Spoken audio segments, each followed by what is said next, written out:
Dubuque and I. When I moved here for college, I heard students in the dorm referring to the mines of Spain, but I never really knew what they were.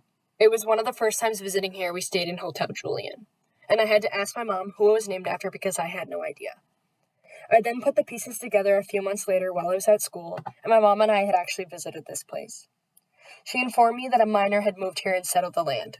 She told me he was buried at the top of the ridge looking out at the Mississippi River, and that she was planning on taking me to see it. She had done her research on her phone to understand the cool places and history of Dubuque.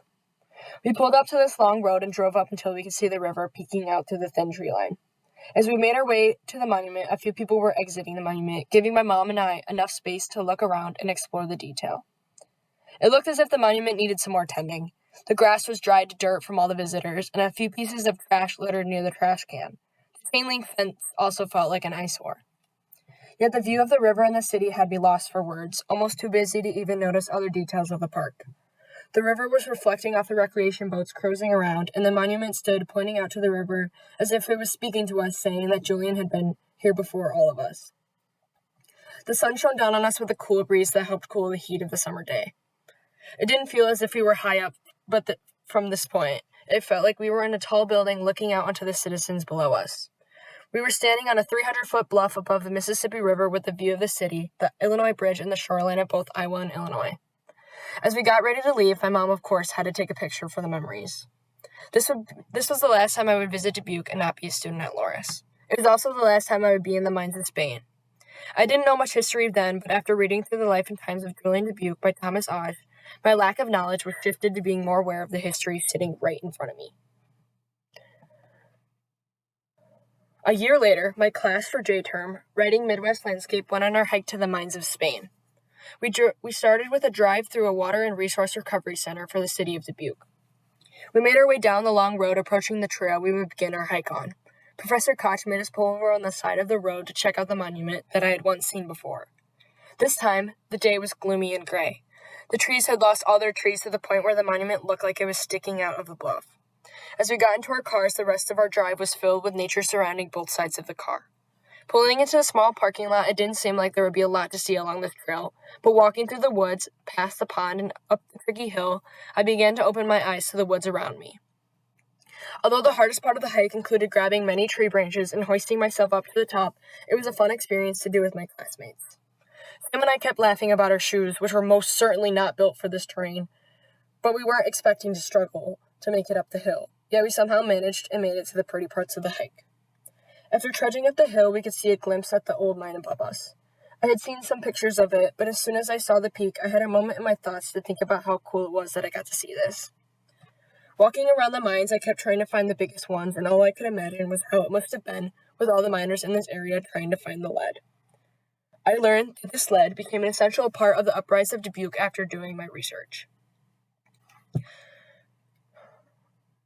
Julian Dubuque settled in the Iowa Territory in the 1780s, where he began his quest to find his glory.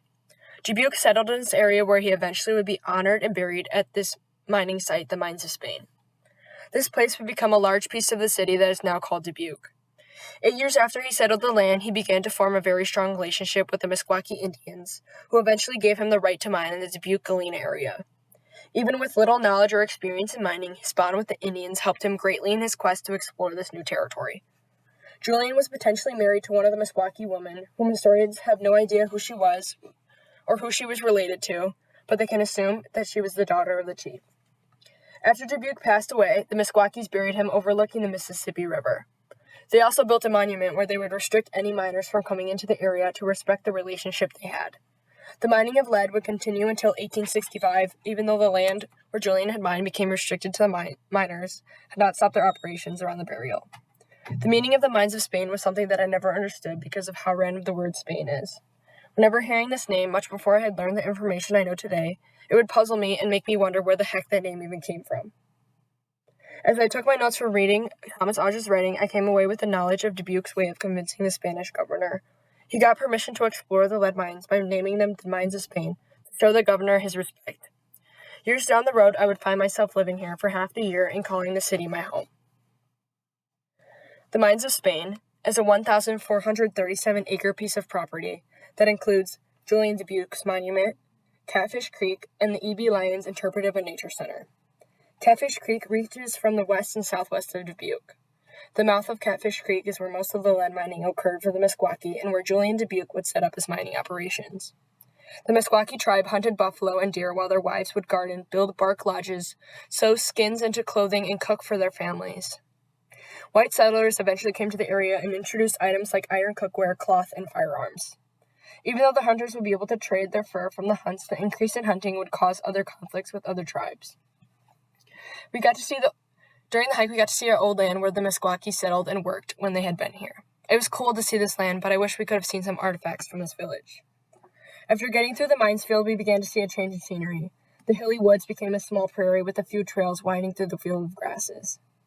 This was the second to last part of our hike and where we stopped to look at the nature around us. Part of the hike was taking in our surroundings so that we could picture what could have been here before us today. The Mines of Spain became a recreation park in 1981 due to the Iowa National Heritage Foundation helping assist the park in being protected, so it would become one of Iowa's historical heritages. During our hike down the road to finish off the day, I noticed the brick wall below the paved street because it was a tad out of place compared to the old scenery. Koch explained to us that the road itself almost didn't happen due to the residents worrying about the number of trees that would be cut to create the road. I can understand the concern from the residents about the tree cutting. It would also mean that tourists wouldn't try as hard to see the park if they didn't have a car good enough to get through rough terrain, if there was only a dirt road to lead them here. I think that without this road, the Mines of Spain wouldn't be the treasure it has become over the years.